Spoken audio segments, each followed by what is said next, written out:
More than 30 years have passed, but Zee TV founder Zee-Subhash Chandra still vividly recalls when in December 1991, he walked into the boardroom of Richard Lee in Hong Kong, who had just then launched 4 satellite TV channels. Chandra also wanted to launch satellite TV in India, but Doordarshan had a monopoly over the airwaves and did not allow anyone else to broadcast.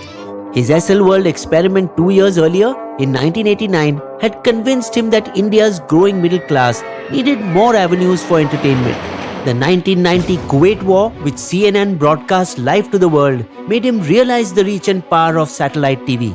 And although he had no experience in television broadcasting, he boldly asked Lee, "I want to lease transponder space on your AsiaSat satellite." At first, Lee rejected his proposal outright, but then quoted him an absurd amount to make him go away. "The lease will cost you $5 million a year." That should shut him up. But Chandra had already made 10 trips to Hong Kong trying to meet Lee, so now when he got the chance, he took it. "Agreed, provided we sign the deal immediately." Surprisingly, Lee turned him down. "If an unknown Indian businessman is ready to pay me $5 million, media companies there would pay far more." Immediately, Lee sent his executives to meet with various Indian media houses. All showed interest, but not one was ready to pay him anything even remotely close to $5 million.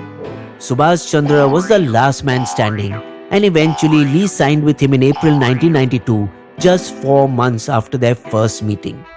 Armed with the deal, Chandra raised $8 million from international investors for 40% equity in a new company, which, skirting Indian regulations on foreign holdings, was registered outside India, in which he personally owned not a single share, and began beaming feed from Hong Kong via the growing number of cable operators, becoming the first Hindi channel alternative to Doordarshan, taking the biggest risk of his life and writing the Indian broadcasting story. Zee TV went on air within 6 months and with just 3 hours of original programming, but began broadcasting 24/7 within a year of its launch.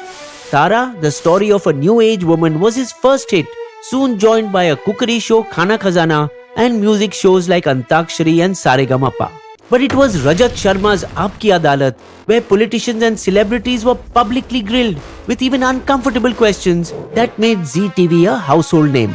And it kind of happened by chance when a young man walked up to Chandra on a Bombay-Delhi flight sometime in 1993. "I have an idea for a new show." By the end of that year, that new show propelled Zee past Doordarshan, where it remained as India's most popular channel right up till 2000. Even beating by a mile Richard Lee's bouquet of international channels that catered to only niche Indian audiences. By the time Sony Entertainment launched its Hindi channel in 1995, Zee was already in 11 million homes. Flushed with success, Chandra launched regional channels LTV 1995, Zee Cinema 95, Zee News 99 and Dish TV 2003. Expanding to 120 countries, targeting the Indian diaspora, but which even became hugely popular in Pakistan. So much so that the establishment began to worry about the Zeeification of Pakistani society.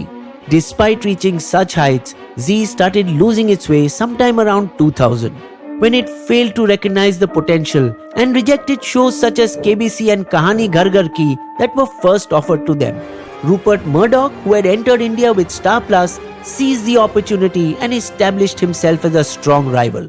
Big Boss on Sony and Khatron Ke Khiladi on Colors added more direct competition in Hindi, while regional channels outflanked them with ETV and Sun. With his media empire stagnating and maybe inspired by Kerry Packer, an early investor in Zee, whose Rebel World Series cricket in 1977 with colored clothing and day-night games telecast live on TV had revolutionized cricket. Zee-Subhash Chandra also saw the potential of cricket as entertainment and had Kapil Dev help him set up a rebel T20 Indian Cricket League with fringe and retired players. But the BCCI, feeling threatened, banned the league and any player associated with it, and within a year started their own official version, IPL. It is estimated that Chandra lost heavily in this venture, but it was nothing compared to the 4 to 5,000 crore he lost in the next decade. Something he revealed in an open letter to creditors in 2019, urging calm, promising, "I will pay back every penny. I will not run and hide." He got into this mess by dipping his feet into new businesses like building of highways, waste management, power distribution, venturing into green energy, etc. and financed these by borrowing huge amounts on the strength of SL Enterprises, his flagship company, and using Zee Entertainment shares as collateral.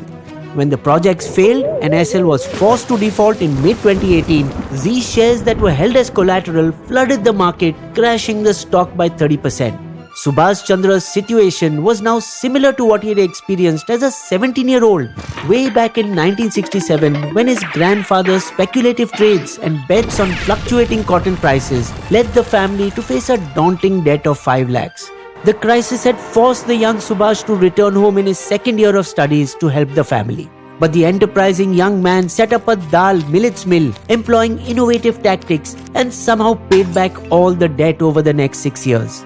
Using his earlier experience, here too he cut costs, selling 10 spots to Sony for $385 million and shutting its bleeding daily newspaper DNA. The Atlanta-based investment firm Invesco Oppenheimer, who already owned 7% in Zee, stepped up again and bought another 11%, giving the struggling Chandra a money lifeline, who according to some estimates was burdened by debts of 13,500 crores at that time. So he sold off another 16% of his equity in Zee to other financial investors, bringing down his holding in the company from 41.6% to less than 5%. Then a dejected Chandra stepped down as Zee chairman by the year's end, while his son Punit Goenka took over the position as CEO.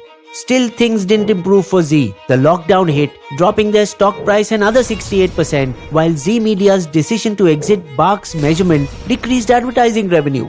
Their attempt at garnering subscribers on ZEE5 by releasing Salman Khan's Radhe simultaneously in theatres and on pay-per-view flopped badly, losing them an estimated 100 crore, while Vyas Palki Sharma Upadhyay's exit in September 2022 caused Zee News its top position, falling to a 6.5% market share. But it was a little before that, in November 2019, after 2 independent directors walked out alleging Zee used 200 crore of its money to meet the debt obligations of its subsidiaries without the board's approval.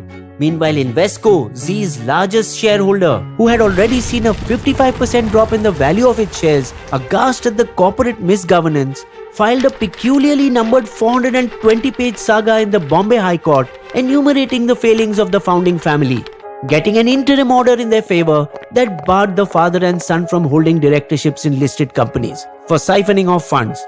Despite all its legal and governance issues, Zee Entertainment remains a highly profitable company, with revenues surging on the back of Gadar 2 to 2,300 plus crore for the second quarter of 24, with net profits of 155 crore. Though Zee Media's 14 news channels run at a loss. However, in the midst of all this corporate battle with Invesco, in September of 2021, in a grand move that could turn Zee's fortunes around, it announced a merger with Sony, creating a nearly $10 billion media and entertainment giant with 75 TV channels. One that would be capable of taking on the might of Netflix and Amazon and Jio's 115 channels after Ambani's potential buyout of Disney Plus Hotstar. Sony also promised to invest $1.6 billion into Zee for a majority stake, leaving the promoters with less than 4%, the balance being with the public. But what really incensed Invesco was that the deal had Punit Goenka still running the show despite Sebi's adverse order on their misgovernance. Invesco felt that the Sony-Zee merger seemed to be dancing to the tune of the founding family's 4% equity and filed yet another lawsuit against Zee in Jan 2022 to block the merger. But it ended up losing, and the path for the merger became clear after approval from various government agencies.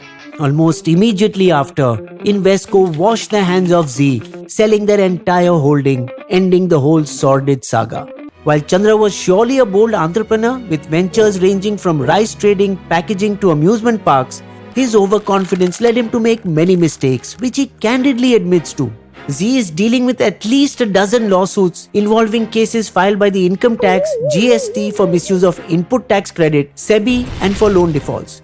Chandra's way of operating could also be termed questionable when his news editors were caught demanding 100 crore of ad revenue from Naveen Jindal's group in 2012 in exchange for not publishing controversial information related to Jindal's own questionable mind bidding practices. In 2017, SL's own questionable bidding practices led to their contracts being terminated and their firm debarred from highway projects. While a wire piece in Jan 2019 alleged that the company received significant deposits in their bank accounts after demonetization, SL has denied it and sued the publisher.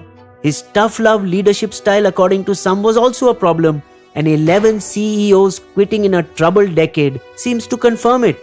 With the Securities Appellate Tribunal staying Sebi's ban on Goenka till mid-2024 till they complete their probe, the floor is once again open to the promoter family, or so Goenka believes.